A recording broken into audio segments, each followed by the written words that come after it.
Once upon a time,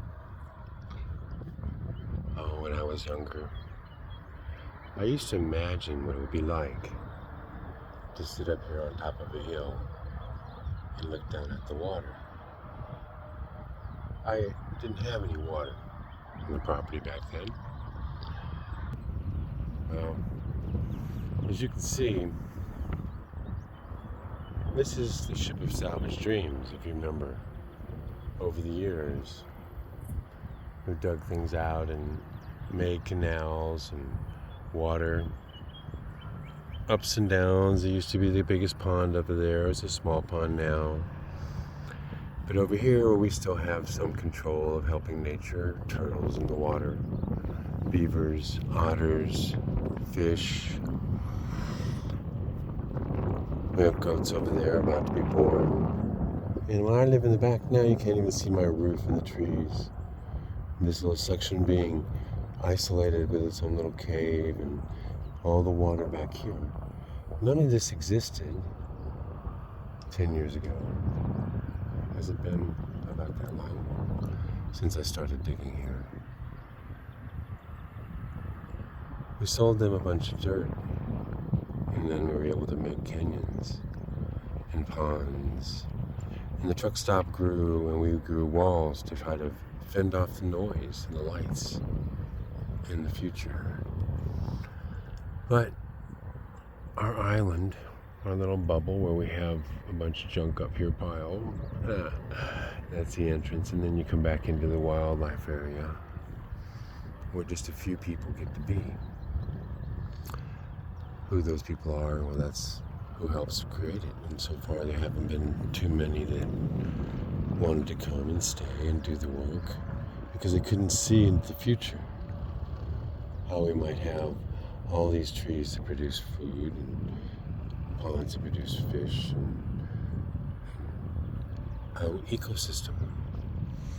There's a ginger swan. It's a beautiful little tiny house. I'd like to see us make some more in other places. Learn how to make them here. Oh, but there's the kid. You can stay in the kid. And each of these, if you look at them, they're very small, but they're actually very cute.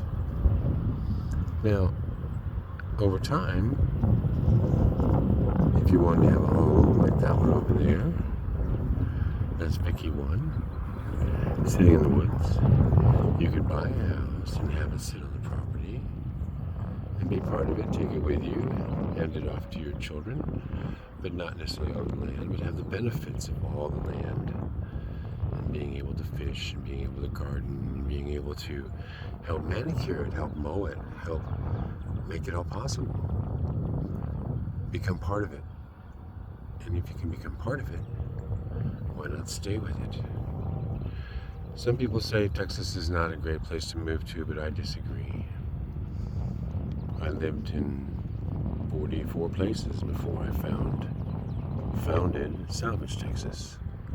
Salvage, Texas is not going to be big for a lot of people. I don't want a bunch of people to move here, but it's going to be incredible for a few people. Down through the water, down below, we can have the things it takes to grow. We can have the things it takes to grow homes, little tiny houses together with a big old place to build things at, a manufacturing center with electrical and with plumbing and with all the parts it takes to make houses with and to sell houses for others, to teach them how to do it, and in that fashion be able to go ahead and grow other communities. The parts can leave here. You can come here to learn if you wish and stay for a month or 2 or 3 and then go on back and build some houses like that with the parts you could take with you on trailers and trucks. There's enough parts stashed away for 500 tiny houses like these. Windows, doors, flooring, siding, metal. Make it cheap and easy, put metal on the sides. It looks just fine with wood.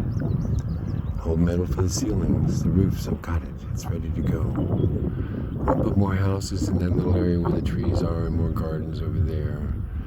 And in that canyon over there, that's for houses around the border of it. Out on the highway, the world goes back and forth, but you can barely tell from here. Way in the distance. Whoa, there you go. Way in the distance. The traffic is all bungled up. But from here, on our side, where I'm at right now, you can hardly tell. Same with the canyons. So,